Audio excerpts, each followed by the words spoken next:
Hey everyone, and welcome back to my first project for Kiddola Kits for the month of December. Yay, it's December, which means I'm going to give birth in like 2 weeks.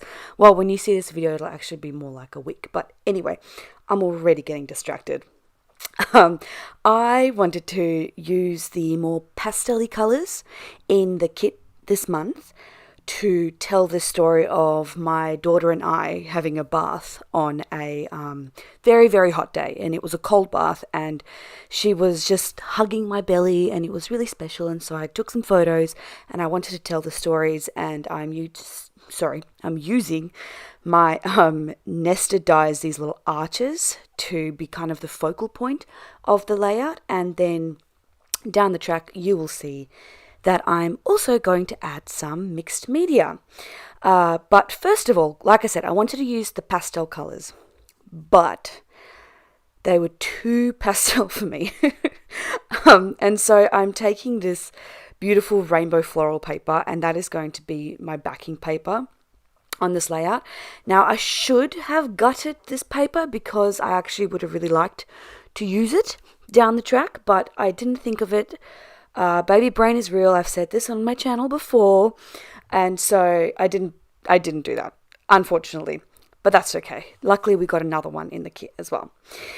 This is me. I have now cut all my photos and my little backing papers, and now I'm just using a pencil to very, very lightly draw in where I'm going to have the watercolor go around, if that makes any sort of sense. This is just like a little watercolor palette that I made up myself using just like a variety of, I think, Daniel Smith watercolors and maybe some Winsor Newton, and yeah, just a variety of like really nice watercolors that I kind of collected over the years. And I'm choosing the most matchy colors. I know that purpley pink is Wisteria from Daniel Smith, but I don't know the rest of it, sorry.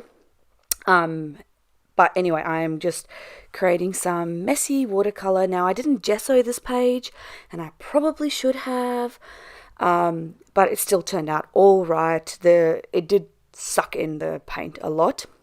This is just textured cardstock, and so I think if I had gutted that backing paper, this page would have wrinkled so much, but thankfully the wrinkling was kept to a minimum. So I added some splatters, and then I am cleaning up my table because apparently you need to see that. And what's next? So I'm putting all of these little photos onto the little backing archway thingy, and that middle section there, that's going to be where my journaling is going to go. So down the track, you will actually see me adding, cutting out another little archway. Now I'm sticking these on. What I wish I had done, and I didn't do it at the time, but what I wish I had done is overlapped these arches rather than, because in my mind I thought they were sort of like little windows, but I think it would have looked nicer if I overlapped them. It would have looked more visually pleasing if I had overlapped them, but I didn't think of it, so they sort of sit next to each other as if they were little windows peeking that you can peek through. Now I am putting them all onto some foam to add some dimension, and to make sure that they're all lined up, I'm just lining them on my using my T-square ruler to make sure that they are in a straight line. And also, look at me using actual white space in a layout. I am very proud of myself.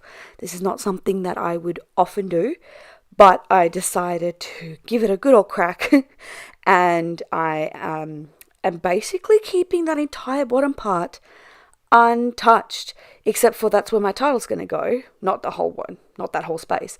But yeah, I'm actually using white space. I've said before that white space kind of scares me because in my head I just want to fill it in, and I know that white space is good. I understand that white space works in 99% of layouts, but it's just taken me the longest time to kind of make peace with it.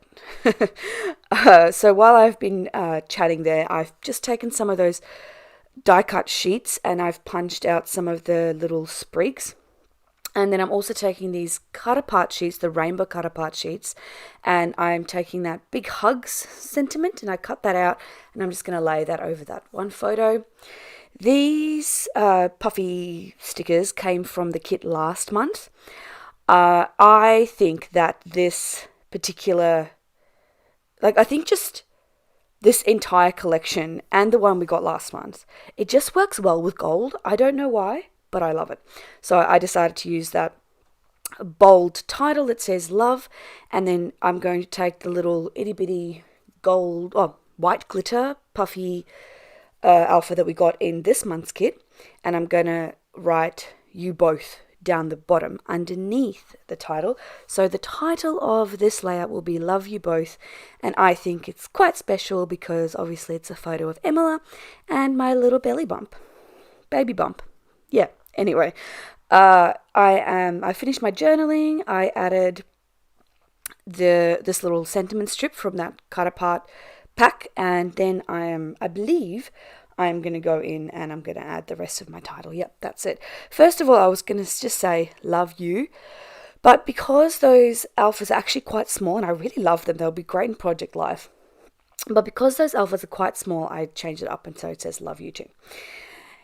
Anyway, now that that's done, I'm just going to add some little sprinkly bits and embellishing bits, and I'm going to take these little puffy hearts that we got in the kit this month. We've had these in the kit before, and I think every time we get them, I just use them all up. In fact, I think we got these exact same puffy hearts in my first ever Kitaholic kit that I was part of the design team, which would have been like November or December 2021. No, 2020. I started this. Did I? I did. Yes, I did. I started this in 2020. So I've been doing Kitaholic kits now for 3 years. Wow. Anyway, with that, the layout's done.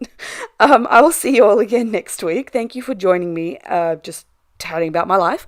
And yeah, I hope you all have a wonderful week. Bye.